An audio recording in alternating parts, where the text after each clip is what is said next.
Okay, welcome on in. I'm a few days behind, so I will have 3 videos uploaded. The first one is going to be reviewing Friday night's action in the NHL.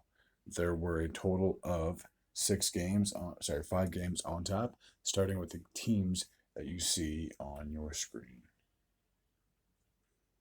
It's going to load up the Friday night schedule. Starting with, as I said, the Anaheim Ducks and the New York Rangers. Leeson would kick things off for the Ducks in the first, getting his 4th goal of the season. 6.5 minutes to go in that frame, assisted by Lyubushkin. Chris Kreider would then tie things up with 2 minutes and 54 seconds in that frame, getting his 15th goal of the season, assisted by Zibanejad. In the second, VC would get his 2nd of the season, giving the Rangers a 2-1 lead, assisted by Fox and Wheeler, and that goal happened with 8 minutes and 15 seconds to go in the frame. And then Kreider would then get his 2nd goal of the game, a power play goal, 16th of the season from Panarin and Fox, with 3 minutes and 41 seconds to go. In the third, Zibanejad will get a power play goal with 4 minutes and 34 seconds remaining in the frame. And then Edstrom would put the game on ice, getting his 1st goal of the season from Gaudreau and Schneider with 3 seconds remaining in the frame. So with the victory, the Rangers are 21-7-0. And with the loss, the Ducks are now 9 games below 500, 10-19-0. The next matchup takes place in Carolina, where they were playing host to the Nashville Predators.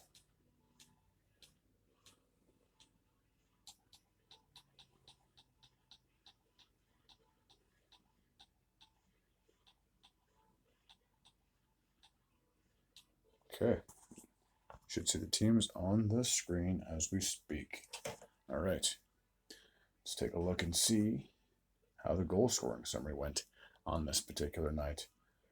So Pacinin would kick things off for the Predators in the first, getting his 6th goal of the season, assisted by Novak, 5 minutes and 18 seconds into that frame. Noeson would then tie things up on a power play goal with 9 minutes and 37 seconds to go in the frame, assisted by Juri Anichis. D'Angelo would then get his 2nd goal of the season, a power play goal from Bunting with 7 minutes and 47 seconds to go in the frame. So it's 2-1 in favor of the Hurricanes heading into the second.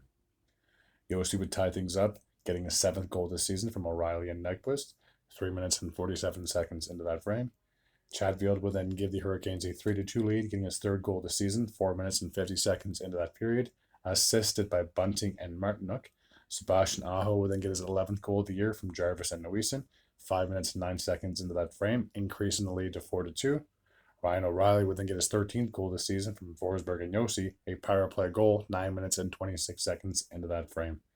Nietzsche would score his 1st goal of the game, his 9th of the season, and that goal happened 25 seconds after O'Reilly scored, increasing the lead to 5-3. Tyson Barrie would get his 1st goal of the season for the Nashville Predators, assisted by Smith and Tomasito with 9 minutes and 42 seconds to go in that frame. So it was 5-4 in favor of the Hurricanes heading into the third.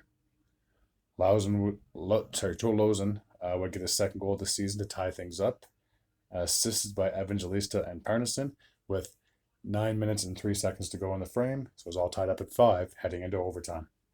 Just 33 seconds into the frame, Philip Forsberg would get the game-winning goal, his 16th of the season from Yossi and O'Reilly. So a wild back-and-forth game where the Nashville Predators were able to come away with the win. With that, they have now improved to 17-13-0, and despite the loss, the Hurricanes are still 3 games above 500, 15-12-3. All right, the next matchup takes place on Long Island, where we have the New York Islanders, and they're playing host to the Boston Bruins.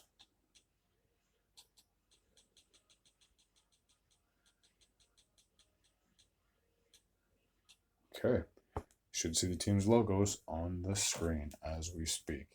So no goals to report in the no goals to report in the first. We have to jump ahead to the second, where Romanov would open the scoring. Wow, getting a second goal of the season, assisted by Barzal and Horvat, a minute and 42 seconds into that frame. Holmstrom would then increase the lead to 2-0, getting his 9th goal of the season from Pajot, 6 minutes and 34 seconds to go in the period. Geekie would get the first goal of the game for the Boston Bruins, his 4th of the season from Van Riemsdyk and Marchand, a power play goal with 5 minutes and 15 seconds to go in the frame. Pasternak will get his 17th goal of the season, their 2nd power play goal of the night, assisted by Shattenkirk and Geekie, 3 minutes and 34 seconds remaining in that period. So it was all tied up at 2 heading into the third. Bo Horvat would give the Islanders a 3-2 lead 5 minutes and 6 seconds into the third, his 11th of the season from Nelson and Riley. Van Riemsdyk will get a power play goal of his own to tie things up for the Bruins, his 6th goal this season from Shattenkirk and Pasternak. Nelson would then get a power play goal to give the Islanders yet again another 1-goal lead, his 13th of the season from Horvat and Barzal, with 7 minutes and 59 seconds to go in the period. And then with 3 minutes and 9 seconds to go in the game, Lohiri will get a second goal of the game. Second goal of the season, to tie things up at 4, heading into overtime. There were no goals to report in the 5 minute of the extra frames. You have to jump ahead to the shootout where David Pasternak would get the game-winning goal. So with that win, the Bruins improved to 18-5-5. And despite the overtime loss, the Islanders are still 7 games above 500, 14-7-8. All right, the next matchup takes place in Dallas, where we have the Stars playing host to the Ottawa Senators. So you should see the team's logos popping up on the screen any moment. There.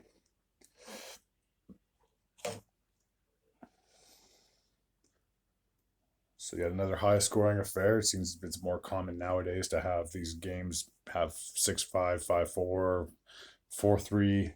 It's very scarce. You very seldomly see a 1-0, 2-0, 2-1 kind of game. It's very fast-paced, to say the least. So Hamonic would kick things off in the first for the Senators, getting a second goal of the season from Chichurkin and Joseph, 1 minute and 16 seconds in the opening frame. Batherson would then increase the lead to 2-0, 2 minutes and 51 seconds into that frame, getting his 9th goal this season from Chichurkin and Stützle.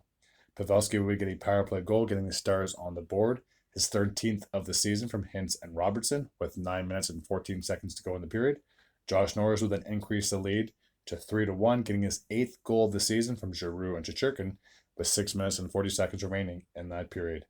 Just 10 seconds after Norris scored, Lindell would get the Stars their 2nd goal of the game, his 3rd of the season from Matt Duchene, 6.5 minutes to go in that frame. So it's 3-2 in favor of the Senators heading into the second. Batherson would then increase the lead for the Senators to 4-2, his 10th of the season from Tkachuk and Stützle, 4 minutes and 45 seconds into that frame. Harley would then get a short-handed goal, his 7th of the season from Vaxa, with 8 minutes and 49 seconds to go in the period. Heading into the third period, the Senators were leading 4-3. Heiskanen would tie things up 7 minutes and 33 seconds into the frame, getting his 4th of the season from Wyatt Johnson and Evgeny Danonov. And then Matt Duchene would score less than a minute after that to give the Stars a 5-4 lead, his 8th of the season from Marchment and Sagan. And that's where we would stand at the end of the game. So with the victory, the Stars improved to 17-8-3. And with the loss, the Senators have dropped to 11-14-0.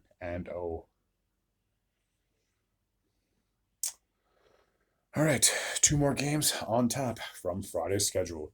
The first one takes place in Arizona, and they were playing host to the San Jose Sharks.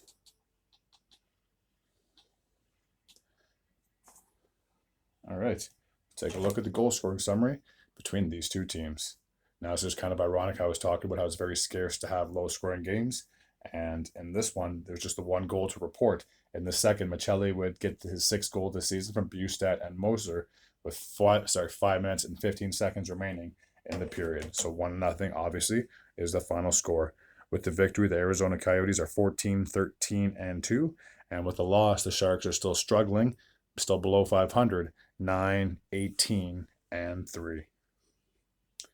And the last game from Friday's schedule takes place in Nevada, where we have the Sabres, and they're playing against the Vegas Golden Knights. Now, the one thing with this game is that obviously Jack Eichel playing against his former team. This isn't the first time. Last year, he obviously had that return to Buffalo, where I'm sure fans weren't overly pleased to see him wearing a uniform that wasn't a Sabres one. So, take a look at the goal scoring summary from this game.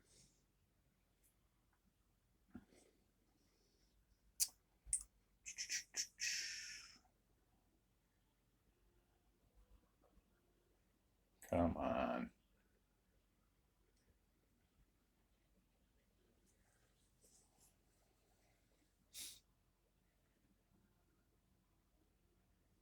So there are no goals to report in the first. We jump ahead to the second period where Dylan Cousins would kick things off for the Sabres, getting his 5th goal of the season from Middlestad.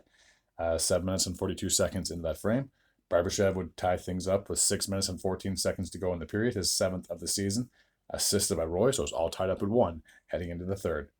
I just talked about this man. Jack Eichel would give the Vegas Golden Knights their first lead of the game, his 13th of the season from Cotter, 3 minutes and 22 seconds after that.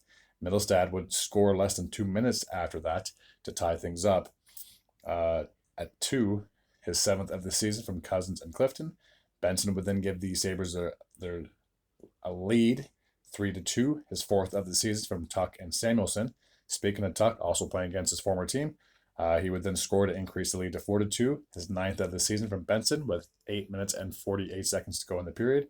And then Middlestad would put the game on ice, like I always say, getting his 8th goal of the season from Cousins and Darlene with 2 minutes and 41 seconds to go in the period. So a bit of an upset, to say the least.